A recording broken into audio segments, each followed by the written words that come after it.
Hello everyone. आज हम लोग देखेंगे सॉलिड स्टेट का पार्ट 4।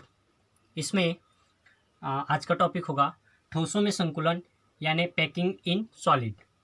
इसमें जो संकुलन होता है या पैकिंग होता है वो आपस में मॉलिक्यूल्स या अणुओं को जोड़ने के लिए होता है कि जो ठोस है सॉलिड है वो आपस में और बहुत सारे मॉलिक्यूल्स जुड़कर कैसे एक बड़ा ठोस का निर्माण करते हैं। तो ये इसी पे डिपेंड है।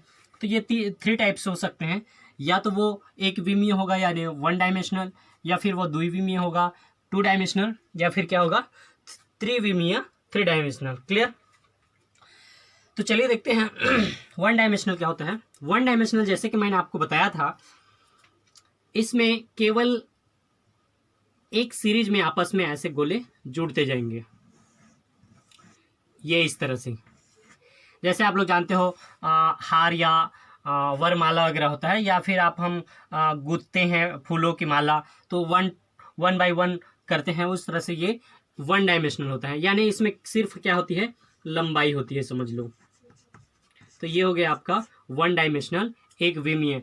यानी इसमें प्रत्येक गोला एक सीधी रेखा में आपस में जुड़ते जाते हैं और किसी भी एक गोले की अन्य 2 गोले से जुड़ाव रहता है। यानी कोई भी अगर एक गोले की बात करो तो वो कितने अन्य गोलों से घिरा होगा, 1 और 2। अगर इसकी बात करें तो ये भी 1 2, यानी कोई भी इसमें जो गोला होगा वो अन्य 2 गोलों से ही टच होगा। और इसकी जो 2 गोले से घिरा जाता है उसको हम लोग क्या कहते हैं, उसको हम लोग कहते हैं समन्वय संख्या। समन्वय संख्या क्या कहते हैं, समन्वय संख्या। यानी 1 डायमेंशनल में समन्वय संख्या होती है 2, कोई भी गोला अन्य 2 से घिरा है इसलिए। क्लियर? तो इसमें हो गया लेंथ। मैंने आपको एक बार बताया था, उसको ध्यान दीजिए कि एक हो गया आपका लेंथ। अगर इसमें लंबाई के साथ इसमें अगर चौड़ाई जुड़ जाता है तो ये हो गया 1 डायमेंशनल, ये हो गया 2 डायमेंशनल। अगर इसमें हाइट जुड़ जाता है तो वो क्या हो जाएगा, 3 डायमेंशनल। तो अभी हम लोग सिर्फ क्या देखें, ये देखें हम लोग 1 डायमेंशनल यानी एक विमीय ठोसों में संकुलन। दूसरा हम लोग देखेंगे इसमें चौड़ाई जब जुड़ जाएगा तो ये फिर 2 तरह से हो जाता है। ये कैसे, देखो, ये हो गया आपका लंबाई,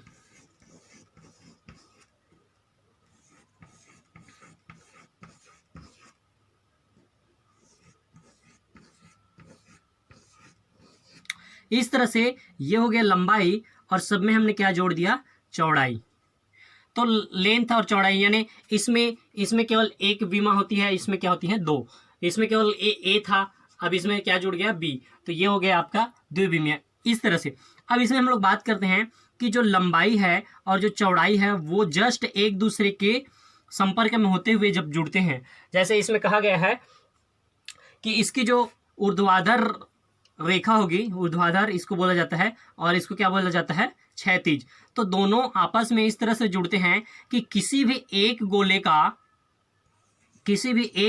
का कितने अन्य गोलों से संपर्क है। तो यहाँ ध्यान देंगे, ये आपका है, ये आपका है, और ये, यानी इस तरह से 1 2 3 4 4 गोलों से। तो इन 4 गोलों को अगर हम लोग आपस में सेंटर पॉइंट को ऐड करें तो हमको इस तरह से एक मिल जाता है, और ये एक बन गया क्या, एक स्क्वायर। यानी इस प्रकार से बना हुआ है, वो क्या है, एक स्क्वायर बना है। इसलिए हम लोग इसको क्या कहेंगे, स्क्वायर या वर्गाकार द्विविमीय संकुलन। क्या कहेंगे, वर्गाकार द्विविमीय संकुलन। अगर हमारा जो ऊर्ध्वाधर और क्षैतिज है वो किस तरह से हो, तो जैसे देखिए हमने ये बना दिया 1 2 3 4 5। अगर इनके जस्ट ऊपर में ना होकर इनके बीच में जो खाली स्थान है उस पर आकर गोला जुड़ते जाएंगे, जो खाली स्थान बचते हैं उस पर आकर जुड़ते जाएंगे, तब की स्थिति में किस प्रकार का बनता है उसको हम लोग ध्यान देंगे या देखेंगे। तो आप यहाँ पे देख लीजिए,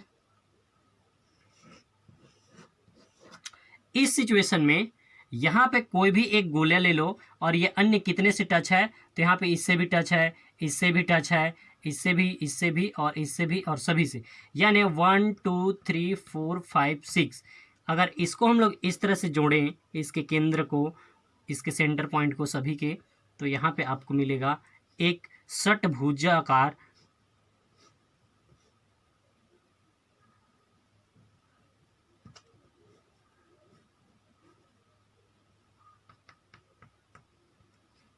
इस तरह से।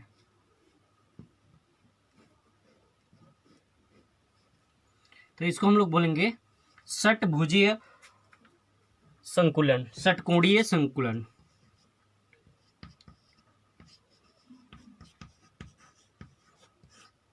यानी इसमें किसी एक गोले को अन्य 4 गोलों से टच किया गया, यानी इसकी समन्वय संख्या जो होगी 4 होगी, जबकि इसकी समन्वय संख्या जो होगी वो कितनी होगी 6, क्योंकि यहाँ पे एक अन्य 6 गोलों से घिरा होता है। क्लियर। ऐसे हम लोग अगर त्रिविमीय में देखें तो यहाँ पे ये हो गया लेंथ, उस लेंथ में ये जुड़ गया, लेंथ के साथ क्या जुड़ गया, वाइड चौड़ाई इसमें, और इसमें अगर हम लोग बात करें तो इसमें जुड़ेगा लेंथ यानी लंबाई, चौड़ाई, और इसमें क्या जुड़ेगा, ऊंचाई। इस तरह से जब बनेगा तो ये थ्री डायमेंशनल कहलाएगा, यानी त्रिविमीय ठोसों में संकुलन। तो देखते हैं यहाँ पे, तो ये हो गया हमारा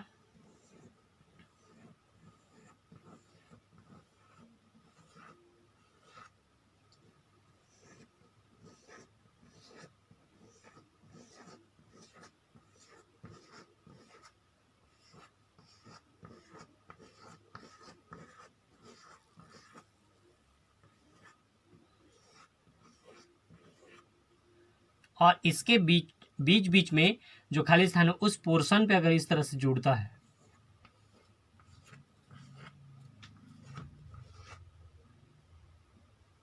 तो ये होता जाएगा आपका, ये इस तरह से, ये इस तरह से। तो यहाँ पे आपका ये बनेगा आपका 3 डायमेंशनल संकुलन। क्या बनेगा, 3 डायमेंशनल संकुलन।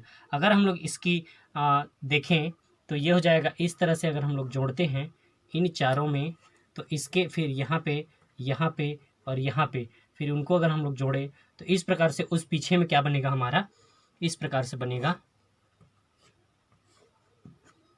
ये इस तरह से आपका निर्माण होगा। अगर इसको हम लोग और देखें तो यहाँ से पीछे साइड में क्या बन जाएगा, इस तरह से, और ये एक क्रिस्टल का निर्माण यहाँ पे होता है। ये यहाँ पे क्या हो जाता है, एक क्रिस्टल या ठोसों का संकुलन इस प्रकार से होता है। क्लियर। तो ये हो गया हमारा एक विमीय, द्विविमीय और त्रिविमीय संकुलन। इसमें थोड़ा सा कुछ और डिटेल में वहाँ पे दिया है, आप लोग बुक से इसको प्रिपेयर कर सकते हैं। अब बाकी कुछ समझ नहीं आएगा तो आप कमेंट में कीजिए, और ज़रूरत पड़े तो वीडियो बनाएंगे, नहीं तो इतना काफ़ी है इसके लिए। क्लियर। तो ये हो गया ठोसों में संकुलन। और नेक्स्ट हम लोग टॉपिक देखते हैं। नेक्स्ट टॉपिक में कुछ है यहाँ पे, चलिए तो नेक्स्ट हम लोग देखते हैं।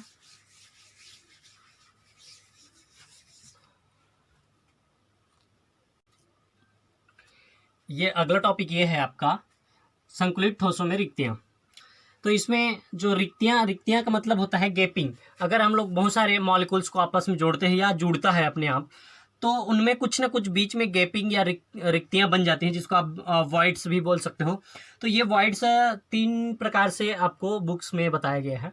इसमें होता है, फर्स्ट है त्रिकोणीय या ट्राइगोनल, सेकेंड है चतुष्फलकी या टेट्राहेड्रल, थर्ड है अष्टफलकी या ऑक्टाहेड्रल। त्रिकोणीय होता है, ये कैसा गैप है, अगर आप 3 गोलों को इस तरह से जोड़ दो तो यहाँ पे ध्यान दोगे, यहाँ पे जो गैपिंग बच रहा है, यहाँ पे जो गैपिंग बच रहा है, इसी गैपिंग को अगर यहाँ पे शो करें हम लोग तो इस तरह से हमारा गैपिंग बच रहा है। ये आपका यहाँ पे इस तरह से गैपिंग बच रहा है। यही गैपिंग यानी 3 गोले के आपस में जुड़ने से जो गैप बनता है, जो रिक्तियां बनती है, उसको हम लोग क्या कहते हैं, त्रिकोणीय रिक्तियां, 3 गोलों से। और इसी 3 गोले में यदि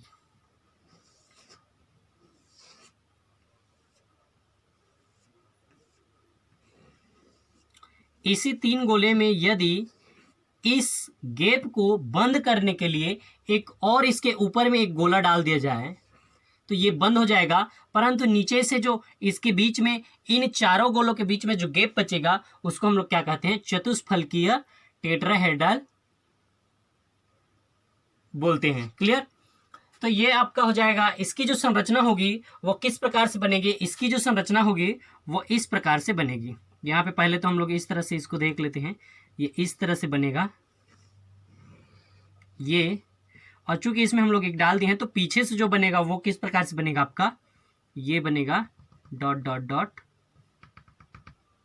ये इस प्रकार से। तो यहाँ पे ध्यान दीजिए, इसको हम लोग चतुष्फलकी यानी इसमें 4 फलक हैं। ये आपका एक फलक यहाँ से लेकर यहाँ तक, ये एक फलक, ये एक फलक, और ये दूसरा फलक, ये वाला दूसरा फलक, और ये वाला तीसरा फलक, और पीछे जो पूरा पूरा बच रहा है यहाँ से लेकर यहाँ तक, वो आपका चौथा फलक। तो इसमें 4 फलक बन रहे हैं, ठीक है। तो इसलिए इसको क्या बोलते हैं, चतुष्फलकी। और यहाँ पे जो अष्टफलकीय जो वॉइड्स बनेंगे या रिक्तियाँ बनेंगे या गैपिंग जो बनेगा, वो 6 गोलों से मिलने के बाद यदि उसमें बच जाता है, जैसे हमने यहाँ पे लिया 3 गोला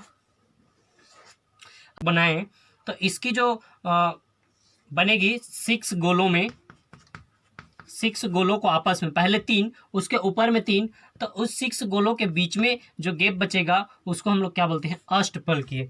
और इसका जो स्ट्रक्चर बनेगा वो इस प्रकार से बनेगा। आप लोग इसको प्रैक्टिस कर लेना। ये इस तरह से बनेगा, पहले इस तरह से आप बना लीजिए, फिर उसमें आप लोग इस तरह से, यहाँ भी इस तरह से बना लीजिएगा, क्लियर, इस तरह से।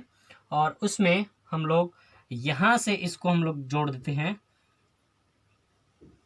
ऐसे, और इसको जोड़ देते हैं ऐसे, और यहाँ से हम लोग यहाँ पे जोड़ देंगे, यहाँ से ऐसे, तो इसको हम लोग डॉट डॉट कर देते हैं, ये। तो ये हो गया आपका अष्टफल की रिक्तियाँ। इसमें कितने गोलों के बीच में बन रहा है, 3 गोलों के बीच में। इसमें कितने गोलों के बीच में बन रहा है, 4 गोलों के बीच में। और इसमें कितने गोलों के बीच में बन रहा है, ये 6 गोलों के बीच में, क्लियर। तो ये हो गया संकुलित ठोसों में रिक्तियाँ। रिक्तियाँ यानी उसके बीच में गैप्स बनना। कितने भी मॉलिक्यूल्स आपस में जुड़े तो बीच में कुछ गैप्स बच जाते हैं, वही उसी गैप या वॉइड्स को हम लोग क्या कहते हैं, रिक्तियाँ कहते हैं। तो ये 3 टाइप से। नेक्स्ट कुछ और टॉपिक्स को चलिए देखते हैं।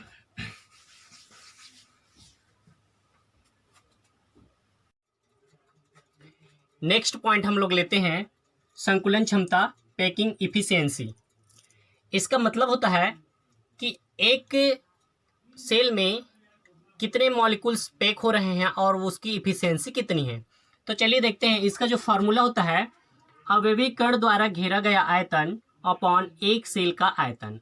तो ये जो ऊपर में है वो अवयवी कण, तो आप जानते हो सरल घनीय या सिंपल क्यूबिक सेल में अवयवी कणों की संख्या 1 आती है। अगर आप ये 1 कहाँ से आया नहीं पता, पिछली वीडियो देखिए। इसमें कितना आता है, 2 आता है, और इसमें कितना आता है, 3 आता है। इसमें हो गया 1, इसमें हो गया 2, इसमें 4 आता है। अगर ये कैसे आया 1 2 4, तो आप पिछले वीडियो देख लीजिए। अब हम लोग बात करते हैं, ये जो अपर में है घेरा गया आयतन, तो इसमें एक अवयवी कण का आयतन होगा। तो चूंकि हम लोग अवयवी कणों को गोलाकार लेते हैं, इसलिए इसको हम लोग एक गोला मानेंगे। और गोले का जो वॉल्यूम होता है वो होता है 4/3 पाई r क्यूब। ये हो गया गोले का वॉल्यूम। तो ये ऊपर में रखना है हमको। नीचे में आपको क्या रखना है, एक सेल का वॉल्यूम या आयतन। तो एक सेल का जो आयतन होता है, चूंकि इसकी जो लंबाई, जो चौड़ाई और जो ऊंचाई है, वो तीनों क्या होते हैं, इक्वल होते हैं। और वॉल्यूम का जो सेल या क्यूब का वॉल्यूम जो होता है वो होता है 1 का क्यूब। यानी नीचे में हम लोग एक सेल का वॉल्यूम लेंगे तो नीचे में क्या रखेंगे, 1 का क्यूब। ये आपका जो फार्मूला है इसमें फिट हो गया। इनटू क्या करते हैं हम लोग, 100। चूंकि हम लोग एफिशिएंसी देख रहे हैं, परसेंटेज में देखेंगे, इसलिए हम लोग परसेंटेज का क्या करते हैं, 100 का मल्टीप्लाई। तो ये हो गया आपका फार्मूला, क्लियर। तो अब इस फार्मूले को हम लोग सिंपल क्यूबिक सेल में लेते हैं। तो इस फार्मूले में हमको क्या क्या चाहिए, आपका पाई का वैल्यू 22/7 यानी 22/7, और आर का वैल्यू लेना है और ए का वैल्यू। फिर इसका जो जितना भी टोटल वैल्यू जो आएगा वो हम लोग यहाँ पे देखेंगे। तो सबसे पहले हम लोग देखते हैं सिंपल क्यूबिक सेल। तो सिंपल क्यूबिक सेल में होता क्या है, 1 क्या होते हैं, मॉलिक्यूल्स होते हैं। तो अपर में जो गोला का वैल्यू आएगा वो 1 ही आएगा। क्योंकि अगर इसमें हम लोग 1 का मल्टीप्लाई करते हैं तो इसमें उतना ही आएगा।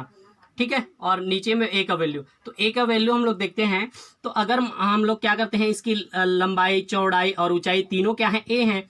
तो अगर हम लोग यहाँ पे ले लेते हैं, ये मान लिए हमने एक ले लिया, क्या इसकी जो लंबाई है या चौड़ाई जो भी इसको मानो, इसके वैल्यू क्या है, ए है। इस ए में क्या है, यहाँ पे भी एक गोले हैं, यहाँ पे भी। तो हम लोग इस गोले को इस तरह से हम लोग शो करते हैं, ये हो गया एक गोला, और यहाँ पे जो गोला होगा वो हो गया मान लो दूसरा गोला।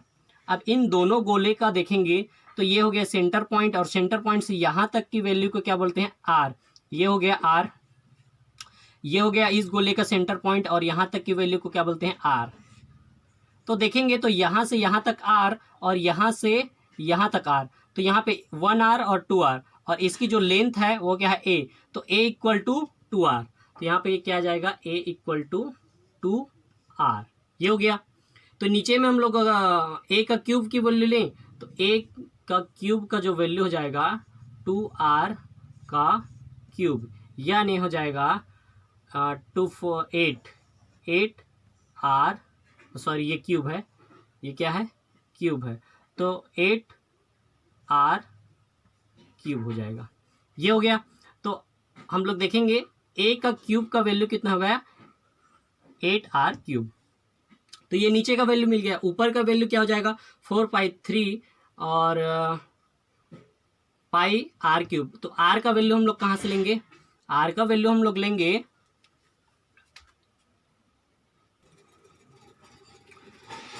यहाँ पे ए का क्यूब जो आया वैल्यू, ए का क्यूब कितना आया, 8r क्यूब। तो यहाँ पे हम लोग इस ए का क्यूब में वैल्यू को रखते हैं। तो ये ए का क्यूब जो होगा वो वैल्यू आ जाएगा 8r क्यूब। क्लियर। अब यहाँ से हो जाएगा ये r से r कैंसिल, और 3 नीचे आकर मल्टीप्लाई हो जाएगा, तो ऊपर में बचेगा 4 पाई अपॉन 8 3 जा 24 इंटू 100, 4 1 जा 4 6 जा, तो ये आ गया पाई अपॉन 6 इंटू 100। इसको आगे सॉल्व कर लोगे, इसको आगे सॉल्व करेंगे तो ये हो जाएगा 22, वैल्यू इसका कितना होता है 22/7, और नीचे में कितना है 6 है, मल्टीप्लाई 6 इंटू 100। इतने के वैल्यू को आप 42 इंटू 100, इतने के वैल्यू को अगर आप निकालोगे तो इतना का वैल्यू जो आएगा आपका कितना आएगा, 52.4%। ये हो जाएगा। तो इसकी जो पैकिंग इफिशियंसी आंसर जो आएगा वो कितना होगा, 52.4। ठीक है। तो हम लोग नेक्स्ट देखते हैं। इसके लिए हम लोग देखेंगे तो मैंने इधर को मिटा दिया। अब हम लोग देखेंगे इसके लिए अंतः केंद्रित घनीय सेल यानी बॉडी सेंट्रेट के लिए। तो आप जानते हो इसमें जो वेविकड़ों की संख्या कितनी आई थी, 2 आई थी, पिछली वीडियो में मैंने बताया था।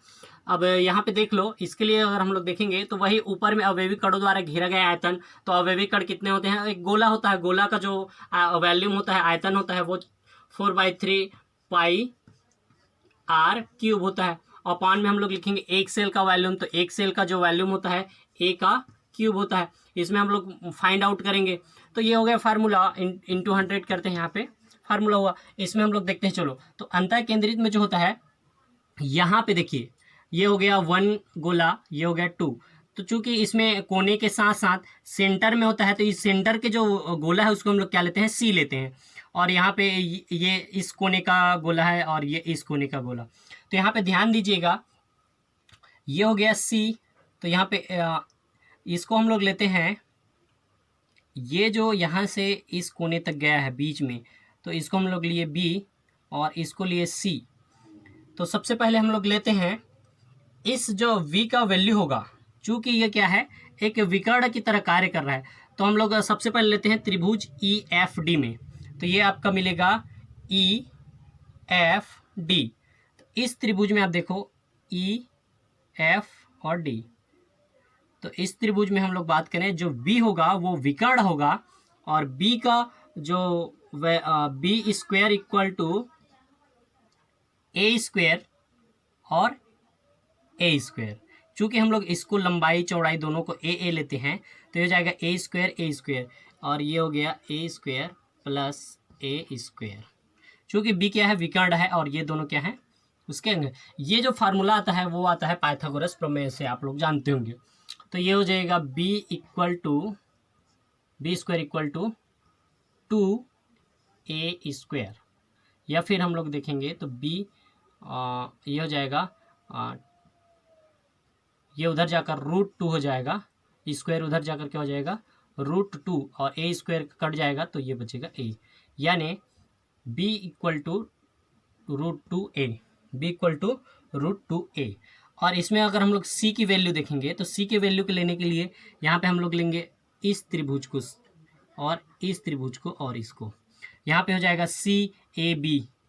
अगर उसकी भुजाओं को देखेंगे तो ये हो जाएगा त्रिभुज AFD, तो ये हो जाएगा AFD त्रिभुज में C स्क्वायर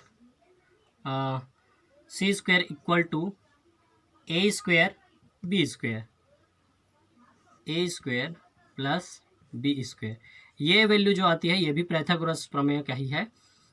ये हो गया आपका, चूँकि आप जानते हैं B का वैल्यू क्या होता है, यहाँ पे रख दिए A square plus B square का वैल्यू हम लोग लिखते हैं 2A स्क्वायर।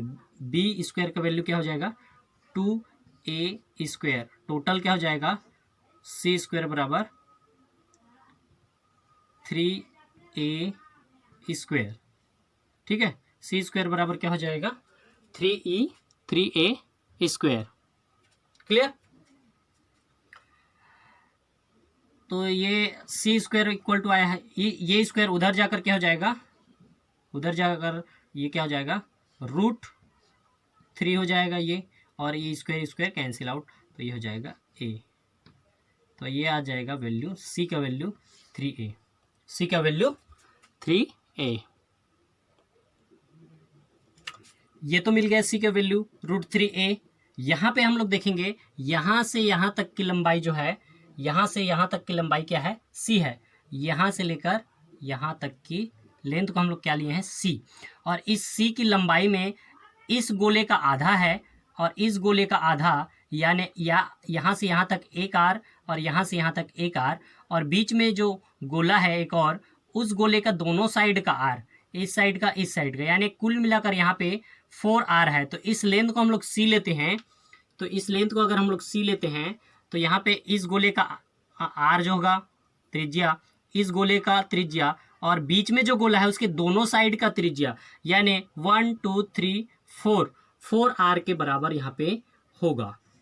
तो यहाँ पे हमको एक वैल्यू मिलता है C का 4R, और एक वैल्यू मिलता है यहाँ पे C का ये।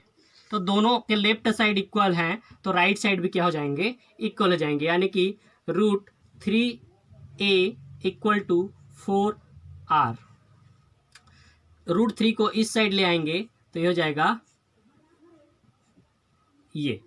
तो हमारा A का जो वैल्यू आ गया, यहाँ पे R को इस तरह से लिख सकते हो आप, A इक्वल टू 4/√3R मिल गया।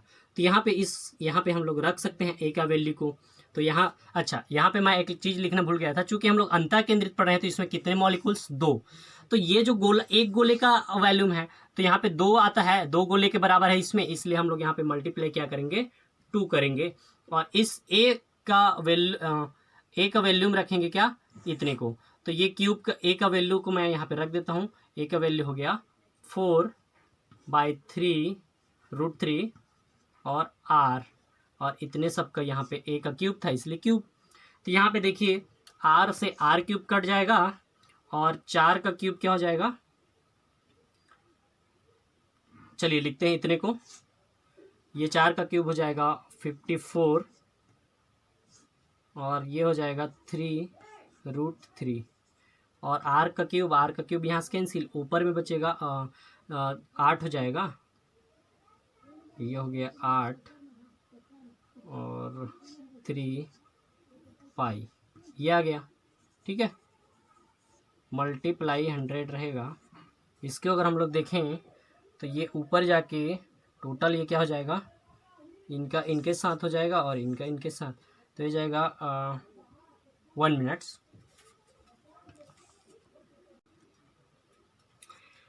यहाँ से इसमें इस तरह से आप काट सकते हैं, 8 8 जा 3 से 3, और ये आपका वैल्यू जो आएगा जितना भी, इसको आप सॉल्व करोगे तो आपका आएगा 68%। कितना आएगा? 68%।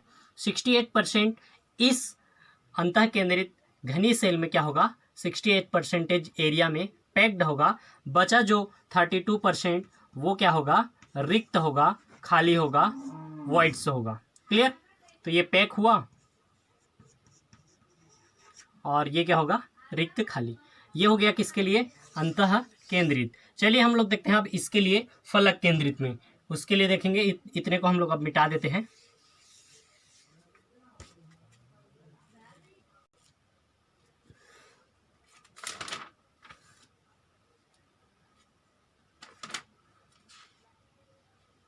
Seventy four.